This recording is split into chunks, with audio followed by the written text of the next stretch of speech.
com o sacerdote Eli. Ele era obediente e temente a Deus. Mas Samuel viveu num período onde o povo de Israel era muito rebelde. Eles não obedeciam às suas autoridades e nem tampouco às leis de Deus.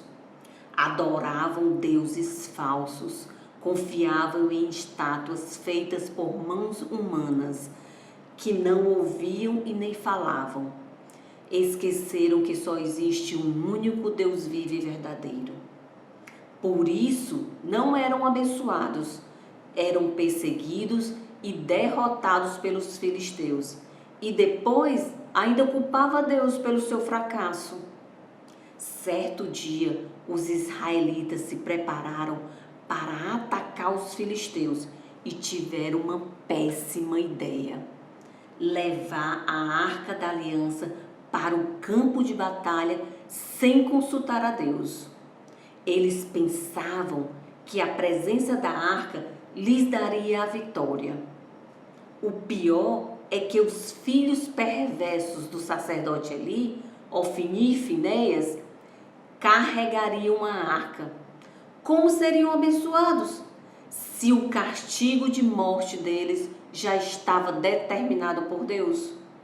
A Arca da Aliança era o objeto mais importante do povo de Israel.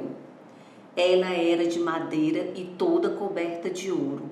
Representava a presença e o poder de Deus no meio do povo.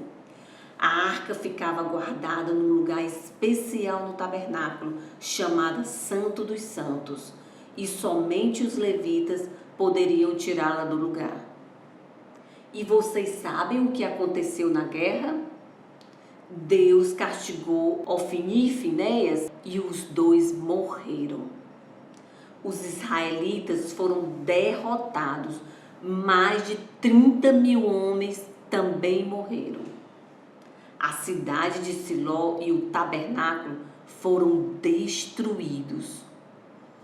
E a arca foi levada pelos filisteus. Os filisteus colocaram a arca no templo de Dagom para fazer pouco do Deus de Israel. Mas Deus causou muitos problemas para eles. A imagem de Dagom foi encontrada prostrada diante da arca, como se ela tivesse reconhecendo que só o Senhor era Deus.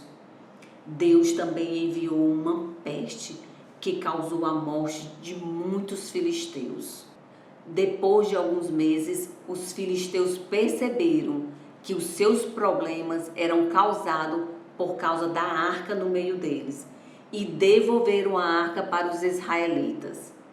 Os israelitas receberam a arca com muita alegria, mas, infelizmente, os homens daquela cidade não trataram a arca de maneira adequada. Ela deveria permanecer coberta e ninguém podia olhar para dentro dela. Mas eles não obedeceram e muitos morreram.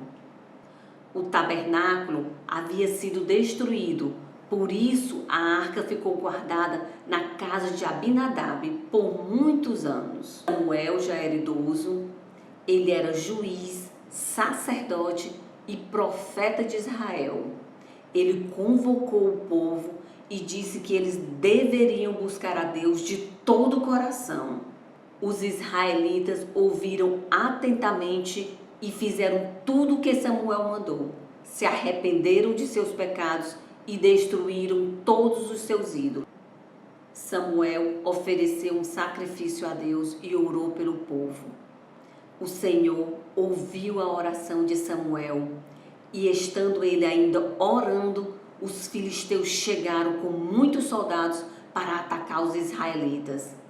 Mas o Senhor mandou nuvens com grandes trovões. Os filisteus ficaram tão apavorados e tão atrapalhados que foi fácil os israelitas derrotá-los. Os israelitas venceram os filisteus porque confiaram em Deus e por muitos anos viveram em paz e alegria. Crianças, na nossa história de hoje, nós vimos várias pessoas que foram castigadas sofreram as consequências de suas desobediências e pecados. Eu tenho duas notícias. Uma muito ruim e a outra muito boa.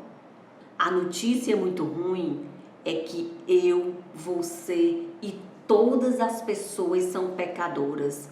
Estamos afastados de Deus e merecemos o castigo eterno. Agora, a notícia muito boa é que Deus me ama e Deus te ama tanto que enviou Jesus Cristo para sofrer o castigo no nosso lugar e nos dar a vida eterna no céu.